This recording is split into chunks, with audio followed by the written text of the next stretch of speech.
John, what's the situation of wildlife trade today? Well, there's large volumes of trade, both legal and illegal.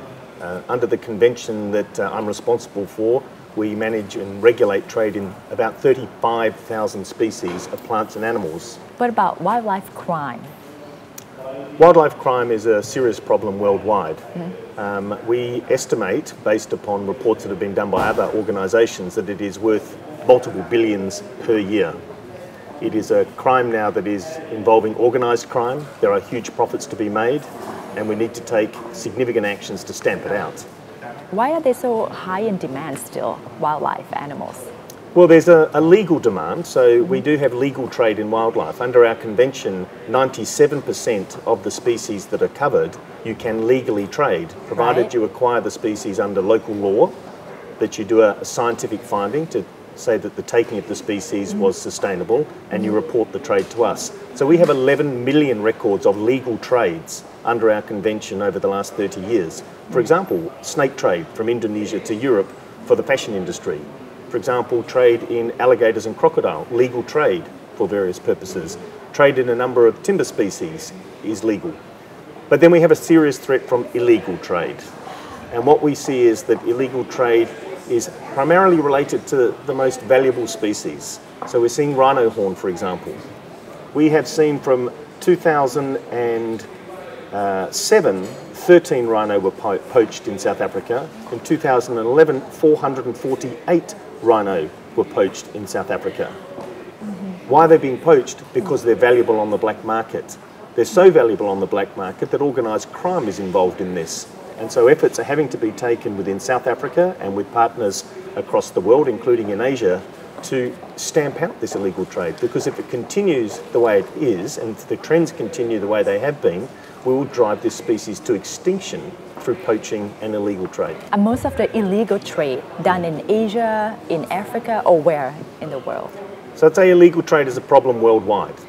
There's not one country or one region that is immune from illegal trade. But we are seeing that with respect to some aspects of illegal trade, for example, rhino horn, we've seen a large increase in illegal trade in elephant ivory, that the states that are the source states tend to be Africa and the consumer states tend to be Asia. So we're seeing a larger volume of illegal trade from Africa at the moment through to Asia.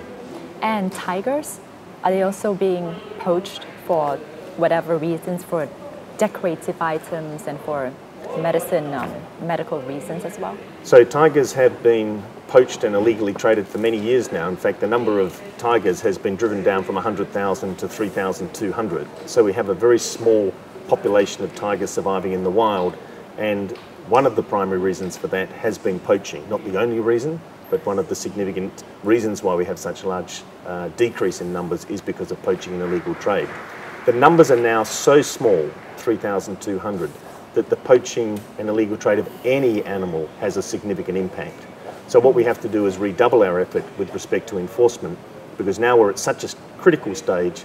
Poaching and illegal trade of tiger will drive that species to extinction within the lifetime of our own children. How committed are governments around the world in solving these crimes?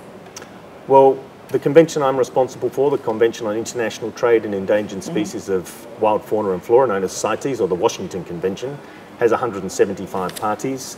That means all of those parties, and parties means countries, to the convention are committed to regulating trade in wildlife through establishing national management authorities, national science authorities and national enforcement authorities to make sure that trade where it can be legal is legal, and trade where it is illegal is stamped out through effective enforcement action.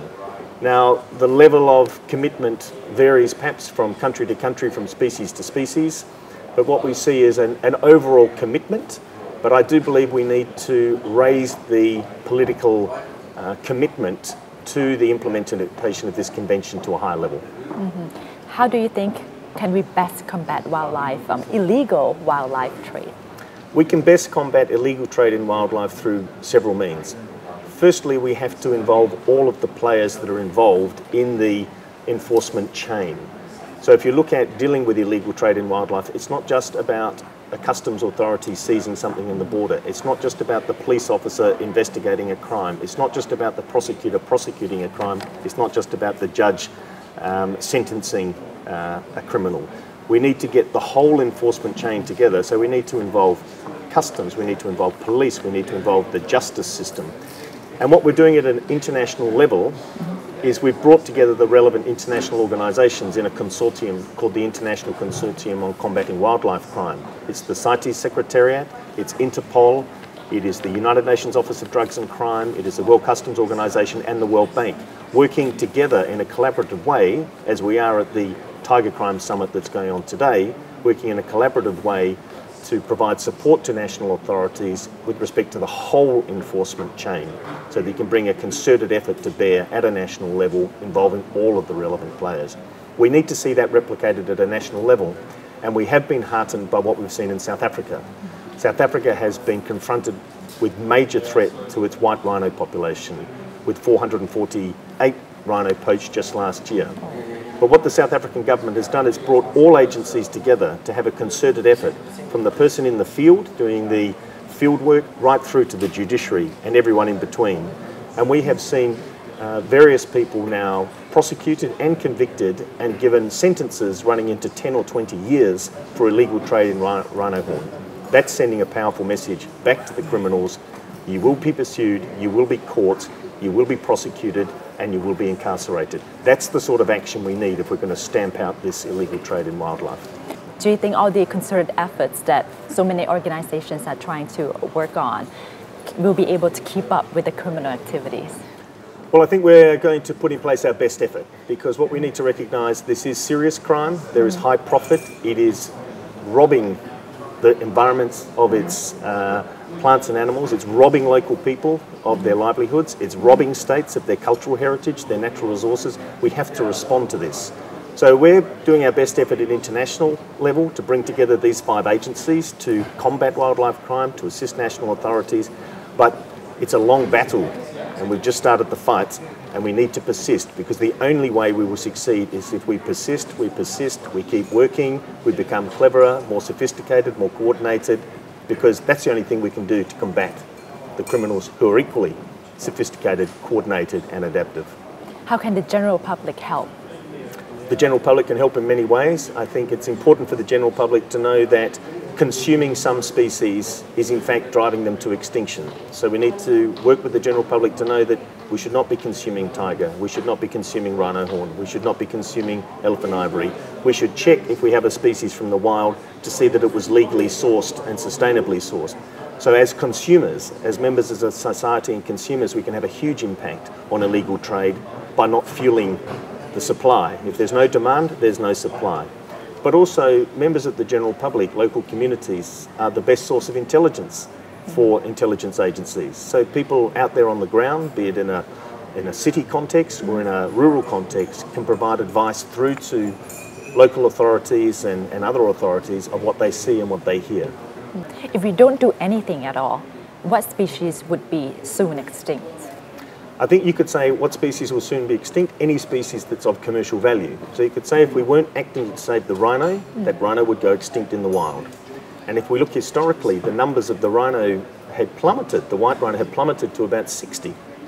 It's got back up to 20,000 in South Africa. Now it's going backwards again through poaching. There have been some success stories, but Vietnam just lost its last Javan rhino just last year. It's now extinct in the wild in Vietnam. The western black rhino in West Africa has just gone extinct. So if you like, where we used to find a number of these animals is now contracting to a few states. So we have high threat to species like the tiger, species like the rhino, but also smaller species. There are many smaller species that are not as well known that get taken, be it lizards, be it snakes, be it pangolin, be it a number of other species that are also extracted at high volume and often without any legal documentation.